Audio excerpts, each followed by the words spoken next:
Scott Grubel is my name.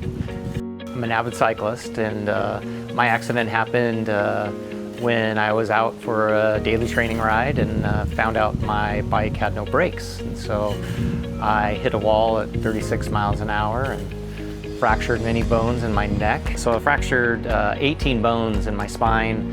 I've got hardware in C6, C7. Also fractured my right shoulder, my wrist, 5 ribs, my skull, and I had a collapsed lung. And lost consciousness for about 15 minutes and woke up in the ambulance on the way to Valley.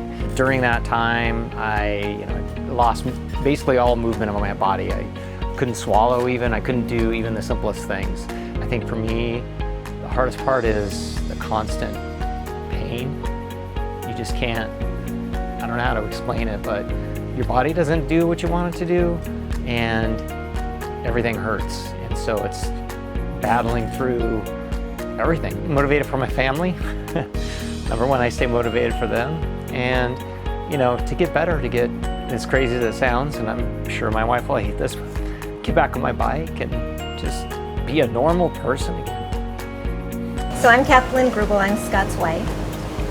It's just gonna take time. And that's kind of what they told us when he had his injury. It just takes time. So we're both being very patient, and he's working his way to walking, and pretty soon hopefully we'll be hiking some. That's the goal. I'm Christy, I'm Scott's daughter. I've worked for the county since 2012. I've always loved the county. I've never worked as a nurse outside of the county, and it's just like I just love it even more now. And I when I found out that all this happened and my dad was there, I was like, okay, like a part of me was like, okay, he's in the right place. Like I knew they'd take care of him there, and like the whole time I would say like exceeded our expectations. My name's Eileen Yanko. I work in the trauma administration department, but I was a trauma ICU charge nurse when I took care of Scott. One of the things that we see, and I tell this to my nurses all the time, is that we never see anybody on their good day. So when he first came in, he was just worried. He was still able to talk, and his family was there. They were very supportive, and a lot of the things that helped him kind of ease up and relax a little bit is when I would tell his wife or his daughter, this is where he's at, these are the things that we're doing to him. It may not make sense right now, but this is the reasons why we're doing that. And for me to be able to communicate that and articulate it to the family, and the patient can hear it, it gives them a little bit more reassurance, because sometimes the patients are not always there to receive the information because they're still experiencing the trauma or the accident, or they're in pain. Seeing him, he wheeled himself in, he's such in positive spirits.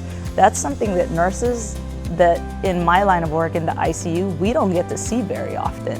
And that was a real treat for me. The advice I would give somebody that's just starting their journey is, hang in there. I know that everybody says that, hang in there, but there's a lot of days in a row where they're gonna be hard, but every day, sometimes you realize that, this thing is better.